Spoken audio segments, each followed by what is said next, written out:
Salve galera, meu nome é Varson, sou aluno da professora Márcia, estou cursando o segundo ano M1 na Escola Filomena Activa e eu vim abordar 4 temas: DNA recombinante, alimentos transgênicos, clonagem e células-troncos. Bom, vamos falar um pouquinho sobre DNA recombinante. DNA recombinantes são moléculas de DNA produzidas a partir da combinação de sequências de DNA provenientes de diferentes fontes. A técnica central da metodologia do DNA recombinante é a clonagem molecular. A tecnologia do DNA recombinante é um conjunto de técnicas que permite a manipulação do DNA. Mas nisso existem umas restrições, que são as enzimas de restrição. As enzimas de restrição são fundamentais para a manipulação do DNA, para que o DNA recombinante seja originado e necessária a ação das enzimas de restrição para ele ser originado.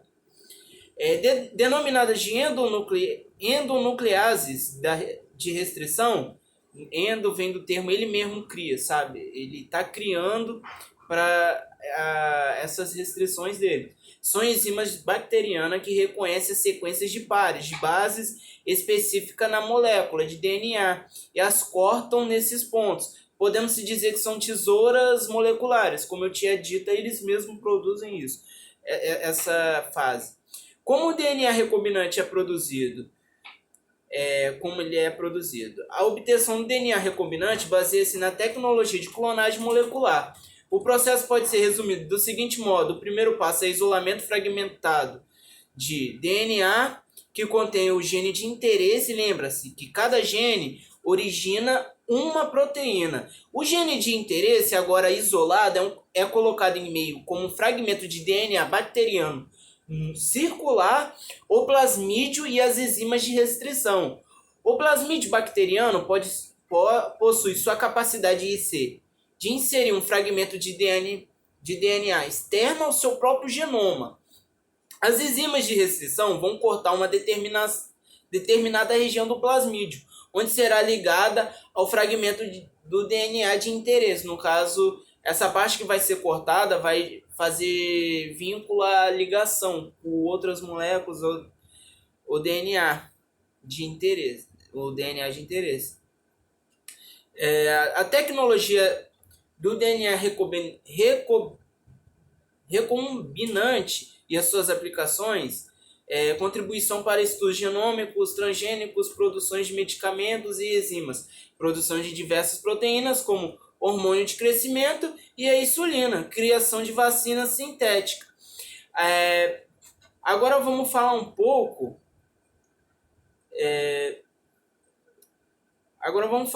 sobre alimentos transgênicos.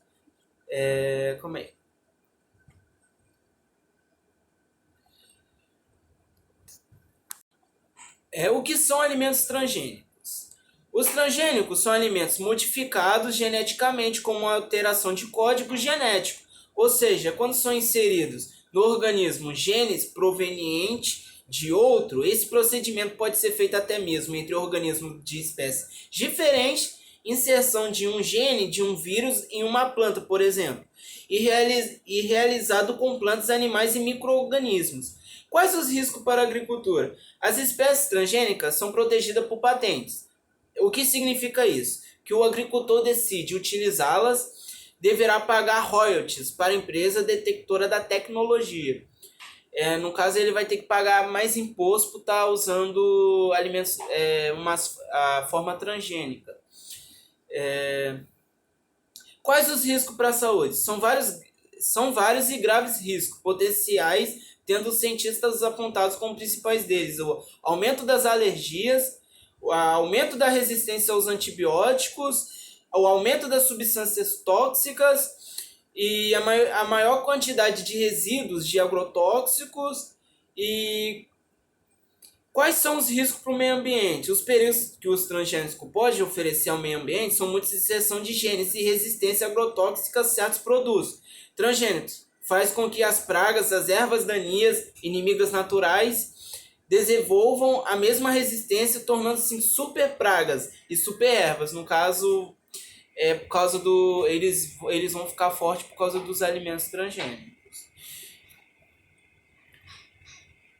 É seu direito a identificação dos alimentos que contêm ou seja produzido a partir do organismo geneticamente modificado e assegurado por um conjunto de leis e normas específicas desde 2003, que dispõe sobre a obrigatoriedade da identificação com símbolo em tamanho e formato específico de T. Se você vê um produto com um Tzinho amarelo, um triângulo com um Tzinho amarelo, você vai saber que é um alimento transgênico, altamente modificado em laboratório e trazido ao consumo nosso. Agora vamos falar um pouco sobre clonagem. Aqui eu irei dar um resumo. Clonagem é a produção de indivíduos geneticamente iguais e é um processo de reprodução assexuada. No caso, é idêntico. As moléculas, as células, tudo é idêntico ao primórdio. No caso, o primeiro, o antecessor dele. São cópias idênticas mesmo, super idênticas. Resulta a obtenção de cópias geneticamente idênticas de um mesmo ser vivo, micro-organismo, vegetal ou animal. Bom, mas tem um ponto fraco, porque vamos supor, se você pega uma planta e planta ela assexuadamente, tipo, tirar uma mudinha, plantar, ela vai ter os mesmos RNA e DNA. Aí nisso, caso sofrer alguma praga de gafanhotos ou algo do tipo, automaticamente, se a primeira planta morrer, a muda dela também irá morrer, porque automaticamente elas são iguais, são idênticas. Então, se baseia nisso, o conceito da clonagem, é uma reprodução assexuada, você está dividindo em dois igualzinhos, idênticos a você.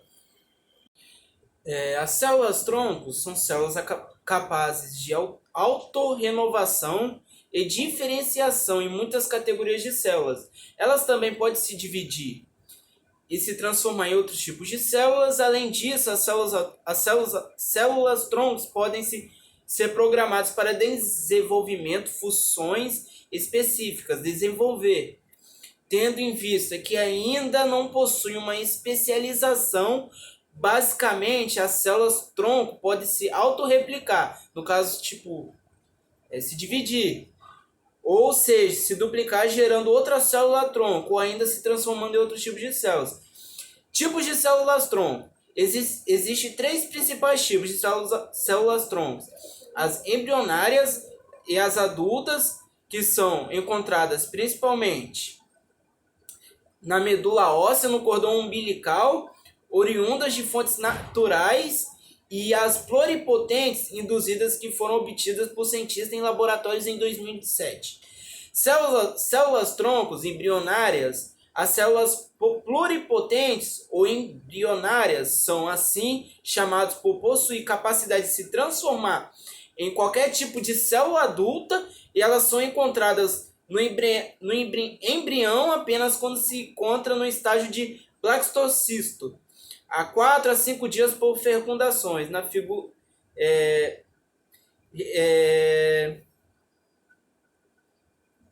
em fase posterior, o embrião de 5 dias ele apresenta estruturas mais complexas, como coração, sistema nervoso e desenvolvimento, ou seja, as células já se especializaram e não pode mais se considerar células-troncos. O corpo humano possui aproximadamente 216 tipos diferentes de células, e as células-troncos embrionárias podem se transformar em qualquer uma delas. E é isso.